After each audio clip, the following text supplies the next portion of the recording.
الزعيم يواصل الصحوة ويطيح بحسنية أكادير. أمل نادي الجيش الملكي ينتصرون على شباب الحي الحسني. سيدات كرة السلة يفوزن على إناث الفتح الرياضي. أهلا بكم إلى التفاصيل، والبداية كالعادة بأخبار الفريق الأول، حيث انتهت قيمة الجولة 18 بفوز الزعيم على غزالة سوس بهدفين لهدف واحد.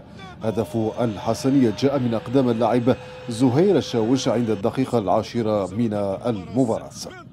بعدها تمكنت العناصر العسكرية من التحرر والسيطرة على المباراة، وبالتالي تسجيل الهدف الأول برأسية جميلة للاعب عبد المنعم بوطويل في الدقيقة 35.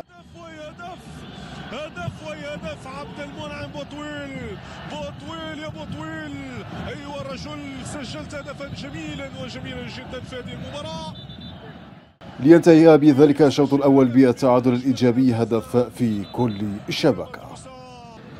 وخلال الشوط الثاني قام المدرب بالزج بالمهاجم إبراهيم البزغودية من أجل إعطاء حيوية أكثر للفريق، وهو ما أتى من خلال تسجيله لهدف ثاني على الطريقة الإسبانية.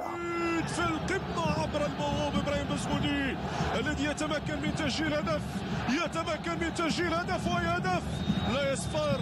العميد في قمة مستويات، وهدف صنع ماركة مسجلة باسم العميد نادي الجيش الملكي الذي يسجل الهدف الثاني وتصبح نتيجة.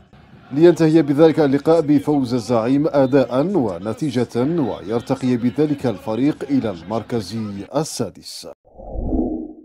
انتهت المباراة التي جمعت فريق الأمل بفريق شباب الحي الحسني بفوز مستحق للعناصر العسكرية بهدف لا شيء برسم الجولة 20، حيث أنه منذ الوهلة الأولى ظهرت بوادر الهدف والرغبة في التسجيل بعد تبادل جميل للكرة بين لاعبي فريقنا، والتي ختمها اللاعب محسن عبا بتسجيله هدفا عن طريق تسديدة قوية لم تترك أي فرصة لحارس مرمى الفريق الخصم.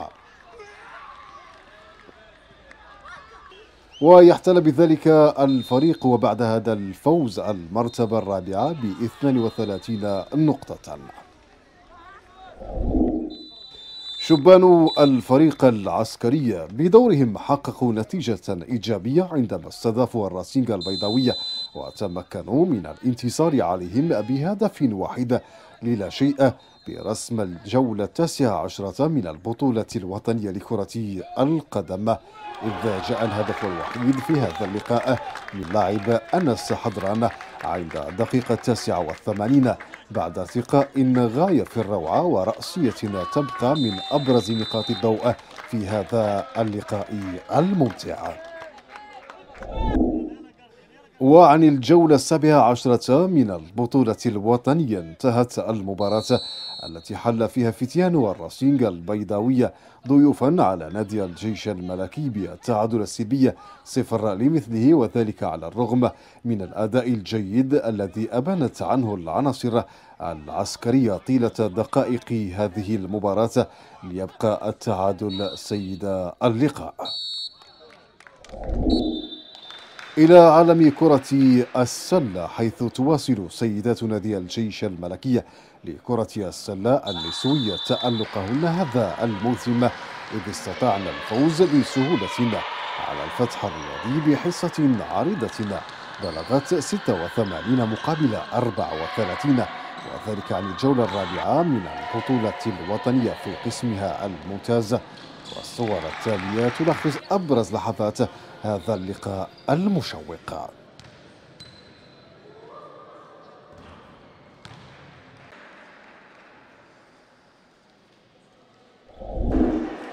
كرة الطائرة النسوية بدورها سارت على نهج باقي الفروع، وتألقنا خلال الجولة الخامسة من البطولة الوطنية في قسمها الممتاز، إذ أكرمنا وفادة الجمعية الرياضية زوسفانا ب3 أشواط نظيفة، حيث أن حسم أشواط اللقاء كان سهلا على سيدات الفريق العسكرية، وذلك بالنظر إلى الخبرة التي يتوفرن عليها والتألق المستمر طيلة اللقاءات الماضية.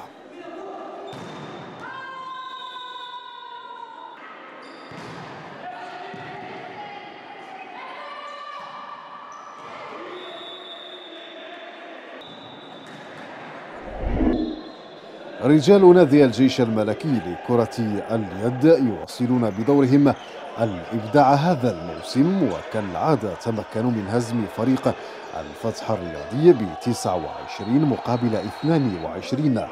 وبالعودة إلى تفاصيل هذا اللقاء الذي يبقى الأبرز خلال الدورة 13 من البطولة الوطنية لكرة اليد، والملاحظ أن أبناء محمد بن رجع سيطروا على أطوار المباراة منذ البداية، الشيء الذي جعلهم ينتصرون ويحسمون اللقاء لصالحهم.